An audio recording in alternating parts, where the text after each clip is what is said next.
안녕하세요. 아프리규태입니다. 오늘은 수변전 설비의 핵심 기기인 변압기에 대해서 설명하고 유입 변압기, 몰드 변압기, 아모포엑스 변압기하고 자국 미세아 변압기에 대해서 간단하게 비교 설명하도록 하겠습니다. 변압기란 뭐냐?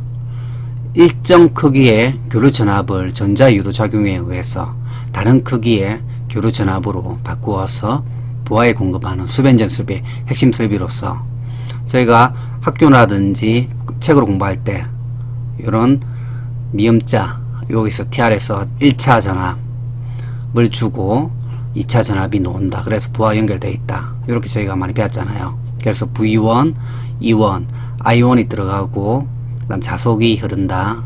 그 다음에 I2하고 E2, V2 이렇게 흐르고 건수비 A는 380분에 22900 또는 220분에 13200 건수비는 60이 나옵니다. 그래서 E1, I1은 E2, I2다. 그런데 저희가 실제로 현장에서 보는 TR을 보면 이렇게 철심이 있고 이렇게 건선이 있잖아요. 한자로 치면 석삼자처럼 생겼잖아요. 그러니까 저희가 책에서 배운 거하고는 좀 차이가 있습니다. 그래서 이 TR을 만들 때 어떻게 만드냐? 철심에다가 처음에 절연지를 까는 거죠. 절연지를 깔고 그 다음에 먼저 저압 건선을 하고 다시 절연지를 깔고 그 위에다가 다시 고압 건선을 깔는 겁니다. 그래서 저희가 현장에서 볼 때는 RST나 L1, L2, A3처럼 상이 3개밖에 없는 거죠. 저희가 책에서 볼 때는 미음자인 철심에다가 E1과 E2를 이렇게 감는다. 했지만 실제 현장에서는 석삼자인 철심에다가 절연지를 깔고 저압건선 넣고 다시 절연지를 넣고 고압건선을 깔아서 이렇게 TR을 만드는 겁니다. 이번 유입 변압기는 그럼 뭐냐? 절연유를 이용한 변압기로서 가격이 싸고 용량과 전압이 제한이 적고 신뢰성이 높아서 많이 사용하고 있는 거죠. 그래서 절연유의 기능은 변압기의 건선의 외기 접촉 차단 및 고체 절연물을 보호하고 건선의 발생열을 방열하고 냉각 효과가 있습니다. 절연유의 구비 조건은 뭐냐? 절연내력 크고 냉각 성능이 양호하고 점도가 낮아서 유동성이 좋아야 하고 인하점이 높고 응고점이 낮아서 화학적으로 안정적이어야 되고 인체에 무해야 되고 부식 발생이 적고 산화 변질되지 않아야 됩니다. 그 전에 저희가 현장에서 많이 썼던 PCB 또는 PCBS라고 하는데 요게 이제 절연유로 많이 사용했었죠. 하지만 PCB가 간 질환이나 생물의 중성화, 기억력 장애 등을 일으켜서 지금은 PCB가 없는 절연유로 다 변경하셔야 됩니다. 만약에 사업장에 PCB가 있는 그런 절연유가 있다. 그러면 꼭 PCB가 없는 절연유로 바꾸시기 바랍니다. 세 번째, 몰드 변압기. 건선을 에폭시로 몰드한 고절연 방식 변압기로 지하철이나 대형 병원, 빌딩, 공장 등에 많이 사용하고 있습니다. 최근에는 하이브리드 몰드 변압기에 나와서 고주파까지 상쇄 가능한 제품이 있습니다. 장점은 유입시력에 비해서 절연 기능 우수하여 소형 경량화 가능하고 저손실, 유지보수가 쉬운 거죠. 기름이 없었기 때문에 유지보수가 쉽고 점검도 쉽습니다. 단시간 가부와 내랑이 크다 해서 200%일 때 약 한 15분 견고한 구조고 부분 방전에 의한 변압기의 파손이나 위험이 감소하고 난연성으로 화재 시에 폭발 위험이 없는 거죠.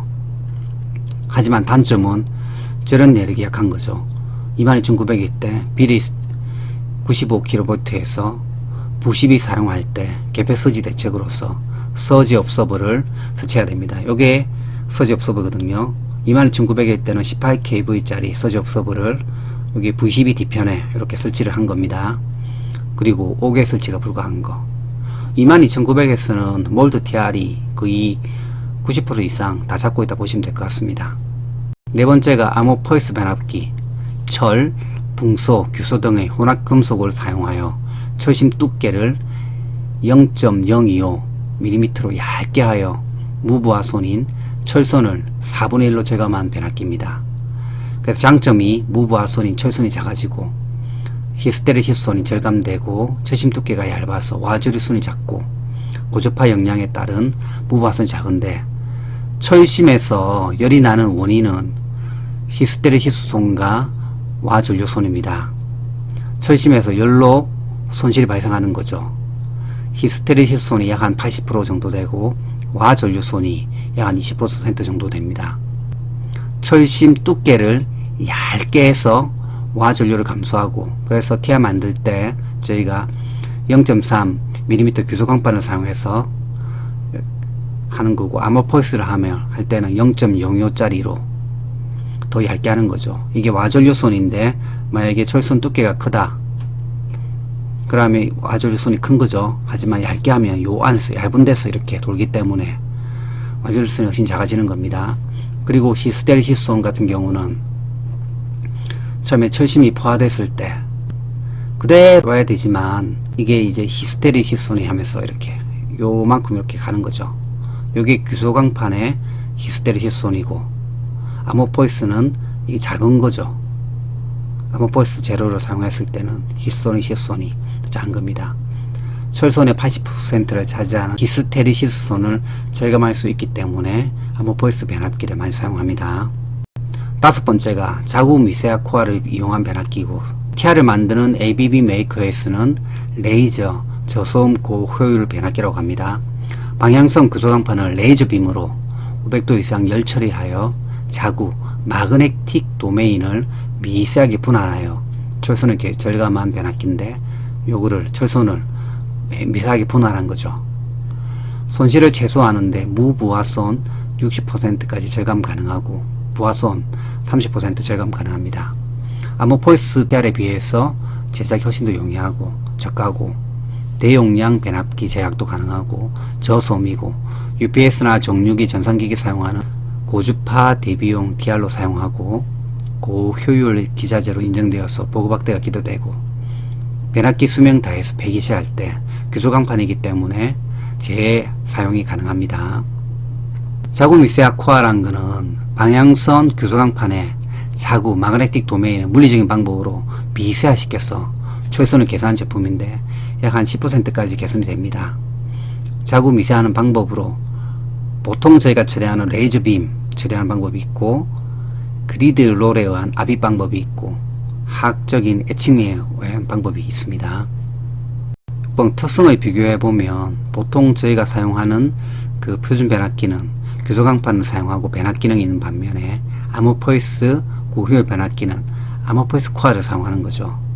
그래서 고효율 변압기로서 이거는 장점이 40% 미만인 부하일 때 좋은 거고, 저소음 고효율 변압기인 자구 미세화 변압기는 부하가 40% 이상 되는 부하일 때 훨씬 더 좋은 겁니다.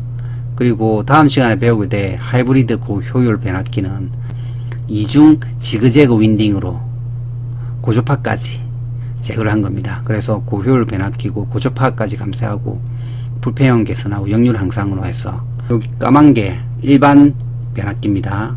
그리고 자주색이 요게 아모포스 변압기가 보면 효율이 좋을 때가 부하율이 낮을 때는 아모포스 변압기가 훨씬 좋습니다.